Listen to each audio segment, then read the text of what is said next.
ਤੁਹਾਡਾ ਸਿਰਫ ਔਰ ਸਿਰਫ ਬਜ਼ੁਰਗੀ ਦਾ ਲਿਹਾਜ਼ ਆ, ਔਰ ਫਿਰ ਤੁਸੀਂ ਔਨ ਕੈਮਰਾ ਆ ਕੇ ਕਹਿੰਦੇ ਹੋ ਮੈਂ ਤਾਂ ਕਿਹਾ ਹੈ। ਆਓ ਫਿਰ ਤੁਸੀਂ ਕੋਈ ਨਹੀਂ, ਤੇ ਤੁਹਾਡਾ ਘਰ ਘੇਰਾਂਗੇ ਹੁਣ ਅਸੀਂ। ਤੁਹਾਡੇ ਇੱਕ ਬਿਆਨ ਦੇ ਨਾਲ ਇੱਥੇ ਤਾਂ ਲੋਕ ਇੱਕ ਦੂਜੇ ਨੂੰ ਮਾਰਨ ਤੇ ਆ ਜਾਣਗੇ।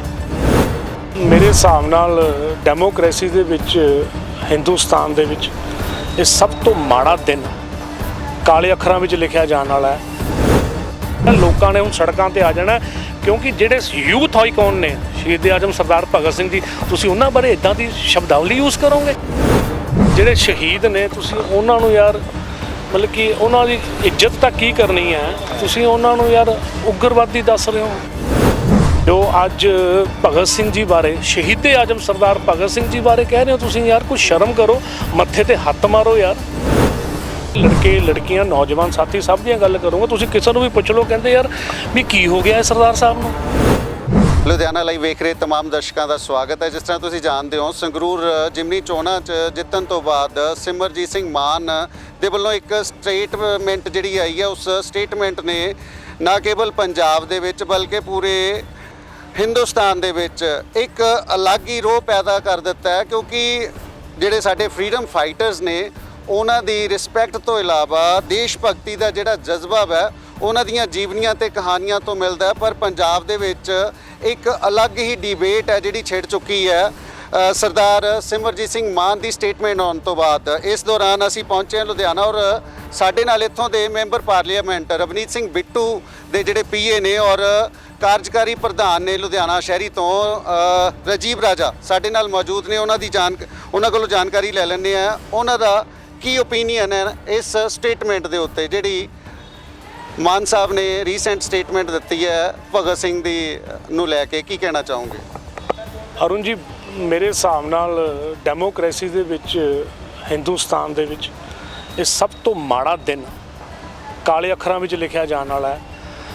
ਯਾਰ ਤੁਹਾਨੂੰ ਇੰਨੇ ਵਧੀਆ ਤਰੀਕੇ ਨਾਲ ਮੈਂਡੇਟ ਦਿੱਤਾ ਲੋਕਾਂ ਨੇ, ਸਰਕਾਰ ਦੇ ਉਲਟ ਜਾ ਕੇ ਤੁਸੀਂ ਮੈਂਬਰ ਪਾਰਲੀਮੈਂਟ ਬਣੇ, ਤੁਹਾਡੀ ਬੜੀ ਇੱਛਾ ਸੀ ਵੀ ਤੁਸੀਂ ਮੈਂਬਰ ਪਾਰਲੀਮੈਂਟ ਬਣੋ, ਅਸੀਂ ਤੁਹਾਨੂੰ ਵਧਾਈ ਵੀ ਦਿੱਤੀ, ਪਲੱਸ ਅੱਜ ਤੁਹਾਡੀ ਨਿਖੇਧੀ ਵੀ ਕਰਦੇ ਹਾਂ ਇਸ ਚੀਜ਼ ਨੂੰ ਲੈ ਕੇ ਵੀ ਯਾਰ ਤੁਸੀਂ ਜਿਹੜੇ ਸ਼ਹੀਦ ਨੇ ਤੁਸੀਂ ਉਹਨਾਂ ਨੂੰ ਯਾਰ ਮਤਲਬ ਕਿ ਉਹਨਾਂ ਦੀ ਇੱਜ਼ਤ ਤਾਂ ਕੀ ਕਰਨੀ ਹੈ, ਤੁਸੀਂ ਉਹਨਾਂ ਨੂੰ ਯਾਰ ਉਗਰਵਾਦੀ ਦੱਸ ਰਹੇ ਹੋ, ਕਾਤਲ ਦੱਸ ਰਹੇ ਹੋ। ਮਾਨ ਸਾਹਿਬ ਤੁਸੀਂ ਮੁੱਛਾਂ ਨੂੰ ਹੱਥ ਦੇ ਕੇ ਦੇਖੋ, ਮੇਰੀ ਉਮਰ ਤੋਂ ਵੱਡੇ ਨੇ, ਡਬਲ ਨੇ ਮੇਰੇ ਤੋਂ, ਵੀ ਜਿੰਨੀ ਮੇਰੀ ਉਮਰ ਆ ਉਹਨਾਂ ਤਾਂ ਉਹਨਾਂ ਦਾ ਪੋਲੀਟੀਕਲ ਕੱਦ ਹੈ, ਬਟ ਸ਼ਰਮ ਆਉਣੀ ਚਾਹੀਦੀ ਹੈ ਵੀ ਅੱਜ ਉਹਨਾਂ ਨੇ ਸਾਰੀਆਂ ਹੱਦਾਂ ਪਾਰ ਕਰਕੇ ਜੋ ਅੱਜ ਭਗਤ ਸਿੰਘ ਜੀ ਬਾਰੇ, ਸ਼ਹੀਦ ਆਜ਼ਮ ਸਰਦਾਰ ਭਗਤ ਸਿੰਘ ਜੀ ਬਾਰੇ ਕਹਿ ਰਹੇ ਹੋ ਤੁਸੀਂ, ਯਾਰ ਕੁਝ ਸ਼ਰਮ ਕਰੋ, ਮੱਥੇ ਤੇ ਹੱਥ ਮਾਰੋ ਯਾਰ। ਕਮਾਲ ਹੀ ਕਰਤੀ। ਬਲਕਿ ਮੈਂ ਇੱਥੇ ਮਾਰਕੀਟ ਦੇ ਵਿੱਚ ਆਇਆ, ਬਲਕਿ ਜਿਹੜਾ ਅੱਜ ਦਾ ਯੂਥ ਹੈ, ਮੈਂ ਇਕੱਲੇ ਲੜਕਿਆਂ ਦੀ ਗੱਲ ਨਹੀਂ ਕਰੂੰਗਾ, ਲੜਕੇ ਲੜਕੀਆਂ ਨੌਜਵਾਨ ਸਾਥੀ ਸਭ ਦੀਆਂ ਗੱਲ ਕਰੂੰਗਾ, ਤੁਸੀਂ ਕਿਸੇ ਨੂੰ ਵੀ ਪੁੱਛ ਲਓ, ਕਹਿੰਦੇ ਯਾਰ ਵੀ ਕੀ ਹੋ ਗਿਆ ਹੈ ਸਰਦਾਰ ਸਾਹਿਬ ਨੂੰ, ਇੰਨਾ ਦਿਮਾਗ ਖਰਾਬ ਹੋ ਗਿਆ। 77 ਸਾਲ ਦੀ ਤੁਹਾਡੀ ਏਜ ਹੋ ਚੁੱਕੀ ਹੋਈ ਹੈ, ਪਾਰਲੀਮੈਂਟ ਦੇ ਵਿੱਚ ਤੁਸੀਂ ਲੋਕਾਂ ਦੀ ਆਵਾਜ਼ ਚੱਕਣੀ ਸੀ, ਤੁਸੀਂ ਆਵਾਜ਼ ਤਾਂ ਕੀ ਚੱਕਣੀ ਹੈ ਜਾ ਕੇ? ਤੁਹਾਡਾ ਅੱਜ ਪਹਿਲਾ ਦਿਨ ਹੈ। ਮੈਂ ਤਾਂ ਮਾਨ ਸਾਹਿਬ ਨੂੰ ਬੇਨਤੀ ਵੀ ਕਰੂੰਗਾ, ਗੁਜ਼ਾਰਿਸ਼ ਵੀ ਕਰੂੰਗਾ ਵੀ ਲੋਕਾਂ ਦਾ ਗੁੱਸਾ ਸੜਕਾਂ ਤੇ ਉਤਰ ਆਣਾ। ਅਗਲੇ ਕੁਝ ਚੰਦ ਘੰਟਿਆਂ ਦੇ ਵਿੱਚ ਅਸੀਂ ਆਪ ਪ੍ਰੋਟੈਸਟ ਵੀ ਕਰਾਂਗੇ। ਸਾਡੀ ਪਾਰਟੀ ਨੇ ਵੀ ਸਾਨੂੰ ਦੱਸਿਆ ਵੀ ਜੇ ਅੱਜ ਜਾਂ ਕੱਲ੍ਹ ਤੱਕ ਮਾफ़ੀ ਨਹੀਂ ਮੰਗਦੇ, ਮਾफ़ੀ ਮੰਗਣੀ ਬਹੁਤ ਜ਼ਰੂਰੀ ਹੈ। ਲੋਕਾਂ ਨੇ ਹੁਣ ਸੜਕਾਂ ਤੇ ਆ ਜਾਣਾ, ਕਿਉਂਕਿ ਜਿਹੜੇ ਯੂਥ ਆਈਕਨ ਨੇ ਸ਼ਹੀਦ ਆਜ਼ਮ ਸਰਦਾਰ ਭਗਤ ਸਿੰਘ ਜੀ, ਤੁਸੀਂ ਉਹਨਾਂ ਬਾਰੇ ਇੱਦਾਂ ਦੀ ਸ਼ਬਦਾਵਲੀ ਯੂਜ਼ ਕਰੋਗੇ। ਬਹੁਤ ਹੀ ਜ਼ਿਆਦਾ ਲੋਕਾਂ ਦੇ ਵਿੱਚ ਗੁੱਸਾ ਹੈ, ਔਰ ਮੈਂ ਤੁਹਾਡੇ ਚੈਨਲ ਰਾਹੀਂ ਮੈਂ ਬੇਨਤੀ ਕਰਨਾ ਚਾਹੂੰਗਾ ਭਗਵੰਤ ਮਾਨ ਜੀ ਸੀਐਮ ਸਾਹਿਬ ਨੂੰ, ਮੈਂ ਆਪ ਵੀ ਮਿਲੂੰਗਾ ਉਹਨਾਂ ਨੂੰ, ਮੈਂ ਟਾਈਮ ਲੈਣਾ ਵੀ ਇਹਨਾਂ 'ਤੇ ਤੁਰੰਤ ਕਾਰਵਾਈ ਕੀਤੀ ਜਾਵੇ। ਮੈਂ ਹੋਮ ਮਿਨਿਸਟਰ ਅਮਿਤ ਸ਼ਾਹ ਜੀ ਨੂੰ ਵੀ ਬੇਨਤੀ ਕਰੂੰਗਾ, ਈਮੇਲ ਵੀ ਕਰੂੰਗਾ, ਲੈਟਰ ਵੀ ਲਿਖੂੰਗਾ ਵੀ ਯਾਰ ਹੱਦ ਹੋ ਗਈ ਯਾਰ, ਤੁਸੀਂ ਕਿਹੜੇ ਪਾਸੇ ਨੂੰ ਤੁਰ ਪਏ ਯਾਰ।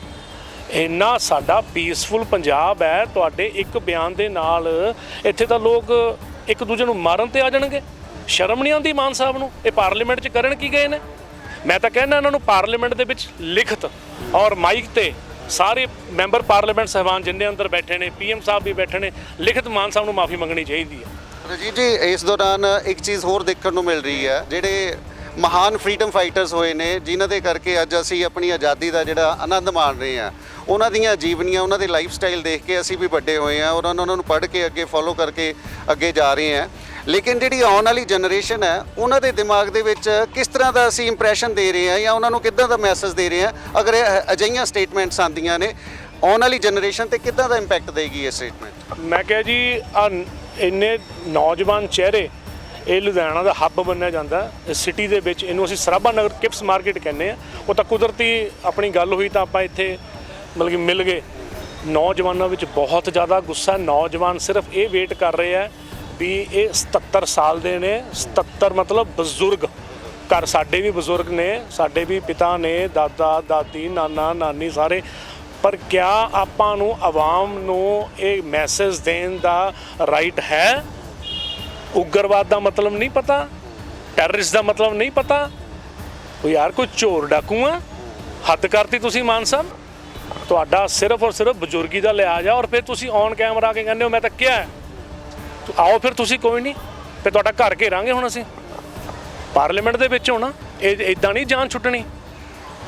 ਅਮਿਤ ਸ਼ਾਹ ਜੀ ਨੂੰ ਵੀ ਬੇਨਤੀ ਕਰਾਂਗੇ, ਹੋਮ ਮਿਨਿਸਟਰ ਨੇ, ਐਚਐਮ ਨੇ, ਸਾਡੇ ਇੰਡੀਆ ਦੇ, ਇਕੱਲੇ ਪੰਜਾਬ ਦੇ ਨਹੀਂ, ਹਿੰਦੁਸਤਾਨ ਦੇ, ਬੜਾ ਵੱਡਾ ਮੁਲਕ ਹੈ। ਇੱਦਾਂ ਤਾਂ ਜੀ ਮਤਲਬ ਕਿ ਨੌਜਵਾਨ ਤਾਂ ਹੁਣ ਤਿਆਰ ਨੇ ਬਿਲਕੁਲ ਵੀ, ਹੁਣ ਨਹੀਂ ਬਖਸ਼ਿਆ ਜਾਣਾ ਜੋ ਇਹਨਾਂ ਨੇ ਗੰਦ ਪਾਇਆ ਹੋਇਆ। ਸਿਰਫ ਔਰ ਸਿਰਫ ਜੇ ਲਿਹਾਜ਼ ਹੋ ਰਿਹਾ ਤਾਂ ਸਿਰਫ ਇੱਕ ਬਜ਼ੁਰਗ ਪਣਾ 77 ਸਾਲ ਦਾ। ਅੱਛਾ ਮੇਰੀ ਗੱਲ ਸੁਣੋ, ਪਹਿਲਾਂ IPS ਰਹੇ, ਮੈਂਬਰ ਪਾਰਲੀਮੈਂਟ, 20 ਸਾਲ ਹੋ ਗਏ ਤਸ਼ੱਦਦ ਕਰਦੇ ਨੂੰ ਕਿ ਮੈਂ ਲੋਕ ਸਭਾ 'ਚ ਜਾਵਾਂ। ਲੋਕ ਸਭਾ 'ਚ ਕੀ ਰੋਟੀ ਖਾਣ ਜਾਣੀ ਹੈ, ਤਨਖਾਹਾਂ ਲੈਣ ਜਾਣੀਆਂ ਨੇ? ਔਨ ਕੈਮਰਾ ਤੁਹਾਡੇ ਕਹਿ ਰਿਹਾ ਮੈਂ। ਉਹ ਤੁਸੀਂ ਕੋਈ ਕੰਮ ਕਰੋ, ਤੁਹਾਨੂੰ ਲੋਕਾਂ ਨੇ ਜਿਤਾਇਆ ਯਾਰ। ਤੁਸੀਂ ਮੈਂਬਰ ਪਾਰਲੀਮੈਂਟ ਬਣੇ ਹੋ, ਤੁਸੀਂ ਮੈਂਬਰ ਪਾਰਲੀਮੈਂਟ ਇਸ ਚੀਜ਼ ਲਈ ਬਣੇ ਹੋ ਕਿ ਲੋਕਾਂ ਦੀ ਤੁਸੀਂ ਭਾਵਨਾ ਠੇਸ ਪਹੁੰਚਾਓ। ਠੇਸ ਹੀ ਪਹੁੰਚਾ ਰਹੇ ਹੋ ਨਾ ਭਾਵਨਾਵਾਂ ਨੂੰ। ਮੈਂ ਇਕੱਲਾ ਐਜ਼ ਅ ਪੰਜਾਬੀ ਜਾਂ ਲੁਧਿਆਣਵੀ ਜਾਂ ਕਾਂਗਰਸੀ ਹੋਣ ਤੇ ਗੱਲ ਨਹੀਂ ਕਰਦਾ। ਜਿੱਥੇ ਸਰਕਾਰਾਂ ਗਲਤ ਨੇ ਅਸੀਂ ਉੱਥੇ ਗਲਤ ਕਹਿੰਦੇ ਆ, ਜਿੱਥੇ ਸਹੀ ਹੈ ਸਹੀ ਕਹਿੰਦੇ ਆ। ਭਗਵੰਤ ਮਾਨ ਜੀ ਨੇ ਔਰ ਕੇਜਰੀਵਾਲ ਸਾਹਿਬ ਨੇ ਜਿਹੜਾ ਪਹਿਲੇ ਦਿਨ ਡਿਸੀਜਨ ਲਿੱਤਾ ਵੀ ਬਾਬਾ ਸਾਹਿਬ ਦੀ ਔਰ ਸ਼ਹੀਦ ਆਜਮ ਸਰਦਾਰ ਭਗਤ ਸਿੰਘ ਜੀ ਦੀ ਫੋਟੋ ਹਰ ਐਡਮਿਨਿਸਟ੍ਰੇਸ਼ਨ ਦੇ ਆਫਿਸ ਦੇ ਵਿੱਚ, ਹਰ ਮਿਨਿਸਟਰ ਦੇ ਆਫਿਸ ਦੇ ਵਿੱਚ, ਈਵਨ CM ਸਾਹਿਬ ਦੇ ਆਫਿਸ ਦੇ ਵਿੱਚ ਵੀ ਲੱਗੀ ਹੋਈ ਹੈ। ਇਹਨਾਂ ਨੂੰ ਸ਼ਰਮ ਨਹੀਂ ਆਉਂਦੀ? ਮੈਂ ਤਾਂ ਹੁਣ CM ਸਾਹਿਬ ਨੂੰ ਬੇਨਤੀ ਕਰਦਾ, CM ਸਾਹਿਬ ਹੱਥ ਜੋੜ ਕੇ ਬੇਨਤੀ ਆ ਵੀ ਲੋਕਾਂ ਦੇ ਵਿੱਚ ਗੁੱਸਾ ਬਹੁਤ ਹੈ। ਐਵੇਂ ਲੋਕ ਸੜਕਾਂ ਤੇ ਆ ਜਾਣਗੇ, ਮੁੜ ਕੇ ਸਾਰੀ ਪ੍ਰੋਬਲਮ ਆਪਣੀ ਪੁਲਿਸ ਨੂੰ, ਐਡਮਿਨਿਸਟ੍ਰੇਸ਼ਨ ਨੂੰ ਪੈ ਜਾਣੀ ਹੈ। ਇਹਨਾਂ ਤੇ ਜਾਂ ਤਾਂ FIR ਕਰੋ ਜਾਂ ਇਹਨਾਂ ਨੂੰ ਅਲਟੀਮੇਟਮ ਦਿਓ ਵੀ ਮੀਡੀਆ ਤੇ ਆ ਕੇ ਔਰ ਪਾਰਲੀਮੈਂਟ ਦੇ ਵਿੱਚ ਖੜ ਕੇ ਅਗਲੇ 24 ਘੰਟਿਆਂ ਦੇ ਵਿੱਚ ਸਾਰੀ ਆਵਾਮ ਤੋਂ ਮਾਫੀ ਮੰਗਣ। ਸਰ ਤੁਹਾਡੇ ਵੱਲੋਂ ਪ੍ਰੋਟੈਸਟ ਦੀ ਗੱਲ ਕੀਤੀ ਜਾ ਰਹੀ ਹੈ, ਕਿੱਦਾਂ ਦਾ ਮਤਲਬ ਰੂਪਰੇਖਾ ਰਹੇਗੀ ਪ੍ਰੋਟੈਸਟ ਦੀ? ਰੂਪਰੇਖਾ ਰਹੇਗੀ, ਲੋਕਾਂ ਦੇ ਵਿੱਚ ਜਿਹੜਾ ਗੁੱਸਾ ਹੈ, ਖਾਸ ਕਰਕੇ ਜਿਹੜੀ ਨੌਜਵਾਨ ਪੀੜ੍ਹੀ ਹੈ 18, 20, 22, 24, 26 ਸਾਲ ਵਾਲੇ ਜਿਹੜੇ ਲੜਕੇ ਨੇ, ਜਿਨ੍ਹਾਂ ਨੇ ਉੱਥੇ ਜਾ ਕੇ ਇਹਨਾਂ ਦੀ ਮਦਦ ਵੀ ਕੀਤੀ, ਜਿਹੜੇ ਜਾਣਦੇ ਵੀ ਨਹੀਂ ਸੀਗੇ ਕਿ ਸਿਮਰਜੀਤ ਸਿੰਘ ਮਾਨ ਕੌਣ ਹੈ। ਵੀ ਨਹੀਂ ਚਲੋ ਸਰਕਾਰ ਦੇ ਉਲਟ ਜਾ ਕੇ ਵੋਟਾਂ ਲੋਕਾਂ ਨੂੰ ਪਵਾਈਆਂ, ਲੋਕਾਂ ਦੇ ਘਰਾਂ ਦੇ ਵਿੱਚ ਕੰਮ ਕੀਤਾ, ਅਸੀਂ ਵੀ ਗਏ ਹਾਂ ਸਾਰੇ। ਬਟ ਗੱਲ ਸਿਰਫ ਇੰਨੀ ਹੈ ਵੀ ਅਗਰ ਕਿਤੇ ਨੌਜਵਾਨ ਭੜਕ ਗਿਆ, ਸੜਕਾਂ ਤਾਂ ਆ ਗਿਆ, ਤਾਂ ਫਿਰ ਇਹ ਬਹੁਤ ਜ਼ਬਰਦਸਤ ਅੱਗ ਲੱਗੇਗੀ। ਇਹ ਸੰਭਲ ਨਹੀਂ ਹੋਣਾ ਸਿਰਫ ਇੱਕ ਗਲਤ ਸਟੇਟਮੈਂਟ ਦੇਣ ਕਰਕੇ। ਤੁਸੀਂ ਸੋਚ ਵੀ ਕਿਵੇਂ ਲਿਆ? ਜਿਨ੍ਹਾਂ ਨੇ ਕੌਮ ਲਈ ਸ਼ਹਾਦਤ ਦੇਤੀ ਤੇ ਇਹਨਾਂ ਨੇ ਸੋਚ ਵੀ ਕਿਵੇਂ ਲਿਆ? ਮਤਲਬ ਕਿ ਸਿਰਫ ਕੰਮ ਇੱਕ ਹੀ ਹੈ, ਭੜਕਾਈ ਜਾਣਾ। ਸੋ ਮੇਰੀ ਮਾਨ ਸਾਹਿਬ, ਤੁਹਾਡੇ ਪਰਿਵਾਰ ਅੱਗੇ ਵੀ, ਤੁਹਾਡੇ ਅੱਗੇ ਵੀ, ਕਿਉਂਕਿ ਇਹਨਾਂ ਦੇ ਕੁਝ ਪਰਿਵਾਰਿਕ ਮੈਂਬਰ ਵੀ ਹੈਗੇ ਨੇ ਜਿਹੜੇ ਇਹਨਾਂ ਦਾ ਨਾਲ ਸਾਥ ਦੇ ਰਹੇ। ਨਹੀਂ ਜੀ ਨਹੀਂ, ਉਹ ਮਾਫੀ ਨਹੀਂ ਮੰਗਣਗੇ। ਕਿੱਦਾਂ ਨਹੀਂ ਮੰਗਣਗੇ ਮਾਫੀ? ਮਾਫੀ ਮੰਗਵਾ ਕੇ ਛੱਡਾਂਗੇ, ਨਹੀਂ ਤਾਂ ਫਿਰ FIR ਲਈ, ਪਰਚੇ ਲਈ ਤਿਆਰ ਰਹਿਣ, ਚਾਹੇ ਸਾਨੂੰ CM ਸਾਹਿਬ ਕੋਲ ਜਾ ਕੇ ਨਾ ਬਹਿਣਾ ਪਵੇ। ਸਰ ਉਹਨਾਂ ਦੇ ਵੱਲੋਂ ਪਹਿਲੀ ਵਾਰ ਨਹੀਂ ਹੋਇਆ, ਇਹ ਦੂਸਰੀ ਵਾਰ ਸਟੇਟਮੈਂਟ ਆਈ ਹੈ ਔਰ ਇਹ ਵੀ ਸੁਣਨ 'ਚ ਆ ਰਿਹਾ ਕਿ ਉਹ ਕਹਿੰਦੇ ਕੇਸ ਤਾਂ ਪਹਿਲਾਂ ਵੀ ਹੋਇਆ ਸੀਗਾ। ਮਤਲਬ ਕਿ ਫਿਰ ਇਹਨਾਂ ਨੂੰ ਖੌਫ ਹੀ ਨਹੀਂ ਹੈ। ਇਹਦਾ ਮਤਲਬ ਤਾਂ ਇਹੀ ਹੈ ਨਾ ਵੀ ਸਾਰਾ ਕੁਝ ਜਾਣਬੁੱਝ ਕੇ ਪਲਾਨ ਕਰ ਰਹੇ ਆ ਨਾ। ਇਹ ਤਾਂ ਫਿਰ ਅੱਜ ਸ਼ਾਮ ਤੱਕ ਤੀਜੀ ਸਟੇਟਮੈਂਟ ਇਹ ਵੀ ਦੇ ਦੇਣਗੇ ਕਿ ਮੈਂ ਖੜਾ। ਇੱਦਾਂ ਨਹੀਂ ਚੱਲਣਾ।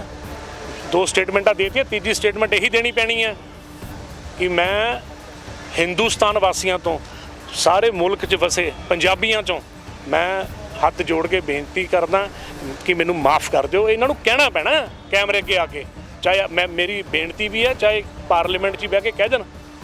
ਓਮ ਬਿਰਲਾ ਜੀ ਜਿਹੜੇ ਸਾਡੇ ਸਪੀਕਰ ਨੇ, ਉਹਨਾਂ ਸਾਹਮਣੇ ਕਹਿ ਦੇਣ, ਜਨਤਾ ਮਾਫ ਕਰ ਦੇਗੀ।